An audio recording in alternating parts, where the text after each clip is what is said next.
Hello दोस्तों, आदाब, नमस्कार, सत श्री अकाल। भाई दोस्तों, एक हमारे भाई हैं हफीज़ भाई।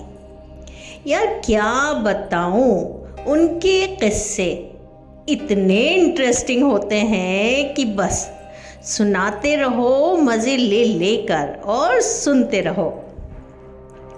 आज उनके ही कॉलेज का एक किस्सा मैं आपको सुनाने की कोशिश करती हूँ उन्हीं के अंदाज में। भाई ज़रा सुनो दोस्तों, रुक जाओ। किस्सा शुरू करने से पहले मेरे चैनल को सब्सक्राइब तो कर दो यार, ताकि मज़े मज़े के किस्से, कहानियाँ और इंटरेस्टिंग वीडियोस आप तक पहुँचते रहें। दोस्तों तो शुरू करते हैं।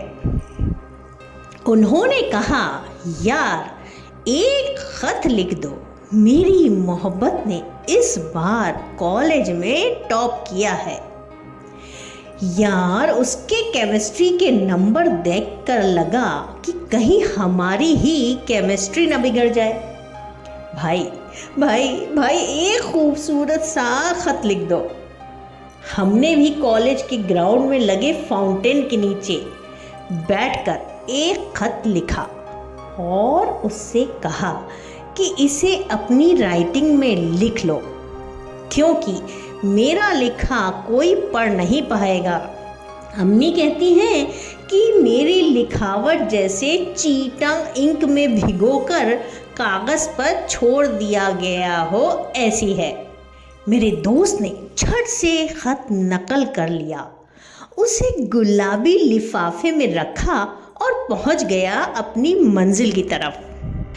तो दोस्तों आगे चलते हैं। फिर हमने दोपहर बाद देखा कि सेकंड फ्लोर पर फिजिक्स डिपार्टमेंट में हंसी मजाक की बड़ी हंसी आ रही थी। ऊपर देखा तो मेरा दोस्त अपनी मोहब्बत के सर के बालों में ऐसे खोज रहा है जैसे माइक्रोस्कोप में हम लोग झुककर कुछ गहराई से देखते हैं। नीचे से हमने कहा कि ओए, अगर भेजा दिख गया हो तो हमें भी बता देना। दोस्त ने ऊपर से ही कुछ फेंक कर मारा। फिर क्या हुआ, 2 दिन बाद जब एक रोज़ मेरा दोस्त कॉलेज नहीं आया तो उसकी मोहब्बत ने उसी फाउंटेन वाले ग्राउंड में हमें पकड़ लिया। बोली, भाई भाई एक बात पूछनी है। हमने कहा, कृति सबसे पहले ये बताओ भाई क्या है? अरे हम क्लासमेट हैं। वो बोली, अरे आपको खाली हफीज़ नहीं बोला जाता भाई, भाई लग ही जाता है। हमने गुस्से में कहा, मनहूसन, अगर तुम लोग भाई कहोगे तो अगले बैच के लिए हम ताया और उसके अगले बैच के लिए बाबा हो जाएंगे। नाम लिया करो ना। वो फिर बोली, भाई ओह सॉरी हफीज़ भाई, एक बात पूछनी है, किसी को बताइएगा तो नहीं? हमने कहा, अच्छा पूछो। उसने बैग से एक गुलाबी लिफाफा निकाला। लिफाफा मेरी पहचान का था। दोस्त को लेकर मेरे मन में 1000 सवाल फूट रहे थे कि कहीं बेचारे के फूट फूट के रोने के दिन तो नहीं आ गए। उसने कहा, ये खत आपके दोस्त ने दिया है, देखिए क्या क्या लिखा है। अब हम और चुप, देखो क्या तमाशा होए। वो बोली, सीधे सीधे बात करनी नहीं आती, खुद सही से बोल नहीं पाते, पता नहीं कैसे कैसे इतना जड़ीला खत लिख दिया है, एक शब्द भी समझ नहीं आ रहा है। भाई भाई प्लीज़ इसे पढ़कर थोड़ा आसान शब्दों में बता दीजिए कि इसमें क्या लिखा है।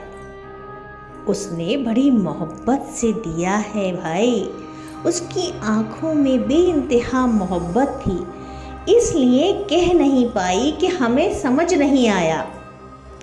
आप बता दीजिए क्योंकि उर्दू के बहुत कठिन शब्द हैं, किसी और से पूछ भी नहीं सकती। मन किया कि एक बार में दफा करे, मोहब्बत करे ये दोनों, खत लिखे हम, फिर संदर्भ सहित व्याख्या भी हम करें, यानी कसरत करे, मुर्गे और अंडे खाए मौलवी साहब। फिर भी हमने दिल मारकर उस खत की हर लाइन का अर्थ समझाया, उसकी गहराई समझाई, इश्क़ हकीकी का मतलब भी समझाया, मोहब्बत के मायने बतलाए, अपने हर अल्फाज की व्याख्या मौलाना माजिद दरियाबादी की व्याख्या से बढ़कर की। हर 2 लाइन के बाद राही मासूम रज़ा के महाभारत में समय की तरह गूंज गूंज कर इश्क के पोशीदा अल्फाज को खोला। वो बड़ी खुश खुश होकर गई। अगले कई रोज़ मेरा दोस्त नहीं मिला, मुझसे खफा।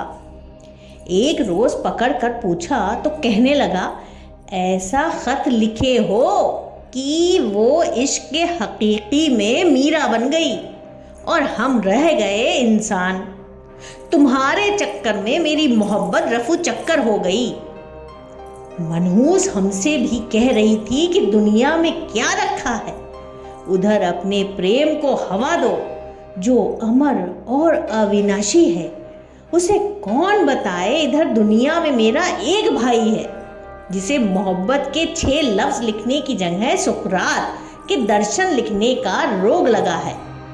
उसे छोड़कर जाने का दिल नहीं करता।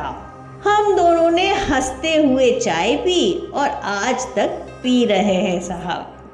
तो ये थी इंटरेस्टिंग सी गुफ्तगू जो उनके कॉलेज का एक शानदार किस्सा रही थी। तो चलिए दोस्तों, इसी के साथ अपनी दोस्त बेनज़ीर को इजाज़त दीजिए। अल्लाह हाफ़िज़।